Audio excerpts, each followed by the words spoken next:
9 lah tadi kejadiannya, itu sudah berasap. Iya. Kalau kita sendiri selaku penanggung jawab sport center saat terjadi kebakaran di mana? Saya di sini sih Pak. Terus saya tadi ini ke sini pengamanan awal, penanganan awal itu saya dengan teman-teman itu mengambil ember. Ember. Nah, kita usahakan padamkan itu tadi gabus.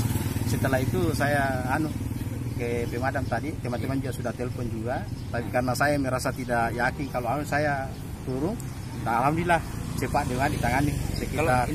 Ruang apa ya Pak? Yang terbakar ini apa? Jalan ke Tribun. Kalau indikasi penyebab terjadinya kebakaran sendiri? Ya itu masih kami juga tidak bisa memberikan informasi karena yang jelas langsung asap yang muncul dari matras itu. Siapa yang pertama kali lihat?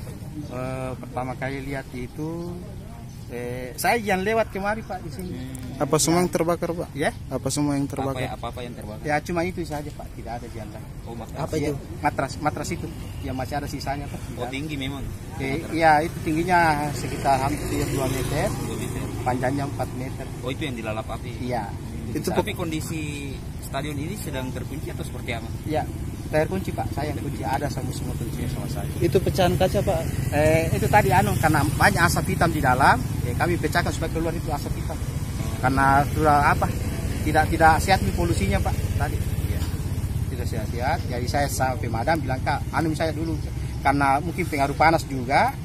Dia siram tadi, terus retak. Pecah itu kaca Pak yang di atas. Tapi tidak pernah dibuka sejak pagi Pak ruangannya. Oh tidak pernah Pak. Kami memang segel itu di situ. Karena itu kita khawatirkan jangan sampai orang lalu lalang di situ. Oh iya. Kami amankan itu.